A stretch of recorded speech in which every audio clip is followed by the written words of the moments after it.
Au sortir de sa rencontre avec Boni Yayi, le chef de l'État Patrice Talon a annoncé l'instauration d'un cadre formel de concertation entre les anciens chefs d'État et le président en exercice. Une déclaration qui a suscité plusieurs réactions au sein des formations politiques. Du côté de l'opposition, le parti Les Démocrates pense que se creuser n'est d'aucune opportunité. Nous allons recueillir l'avis, sinon la position du parti MPL sur cette déclaration, et pour en parler, nous avons en studio le président du parti MPL Expérience TV. Bonjour.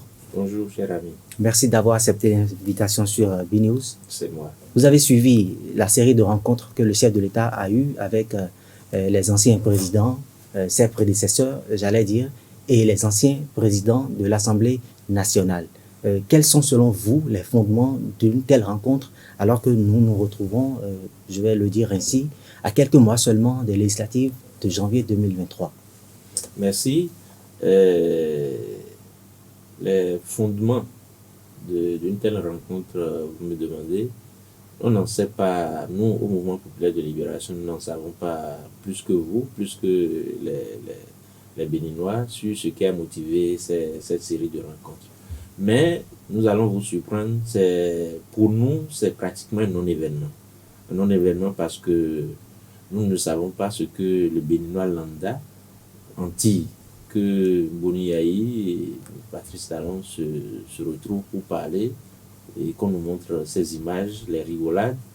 On ne sait pas ce que ça apporte au Béninois lambda sur la cherté de la vie, le chômage des jeunes, les difficultés que vivent les Béninois en ce moment. On ne sait pas ce que ça apporte. Et c'est pour ça qu'on s'en préoccupe très peu. Et nous, au niveau du Mouvement populaire de libération, nous pensons que à l'heure actuelle, ce qui doit nous préoccuper, c'est comment nous organiser pour participer aux législatives qui viennent dans quelques mois, en janvier.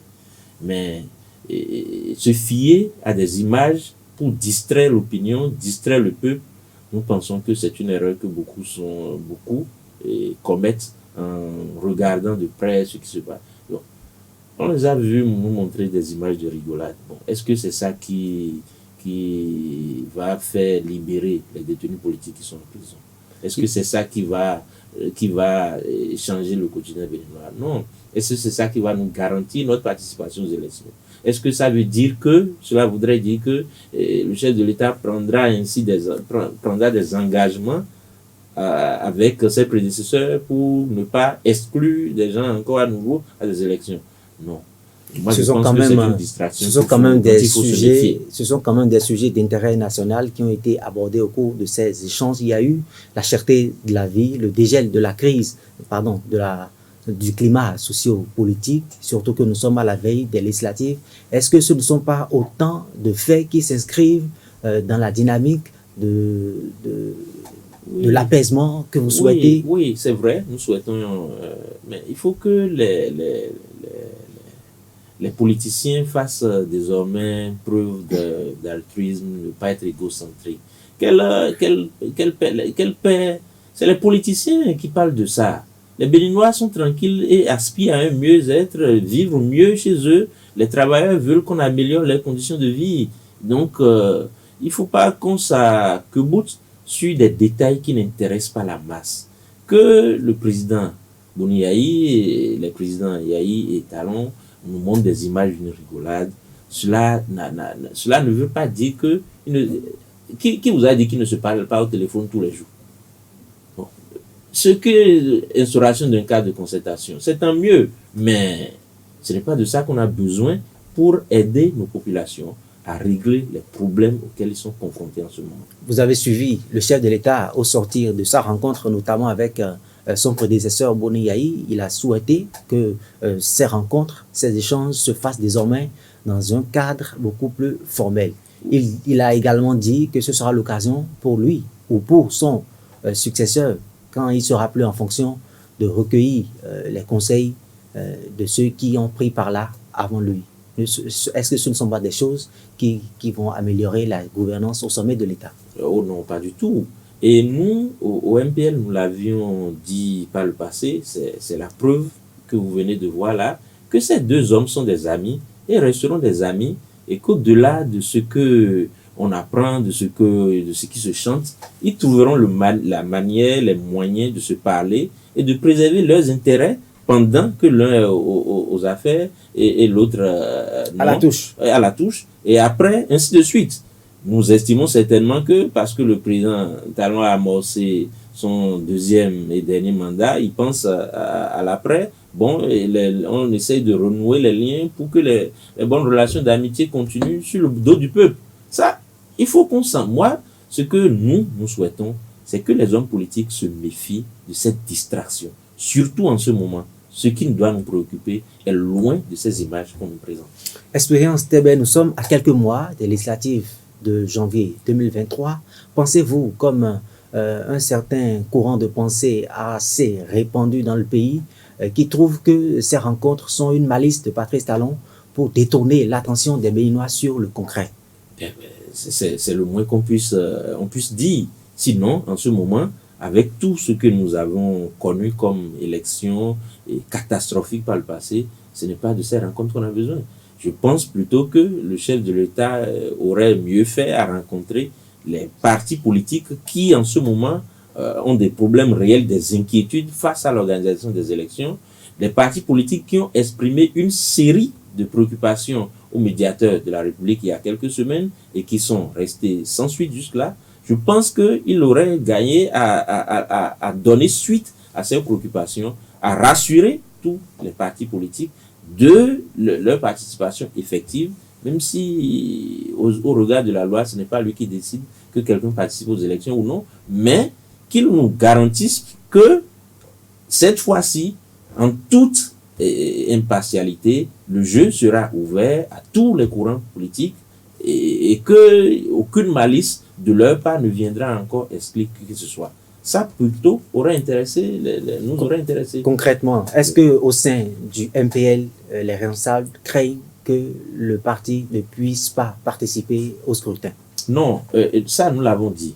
Et je profite également de cette occasion pour le redire. Rien ne nous arrêtera pour notre participation effective à cette élection.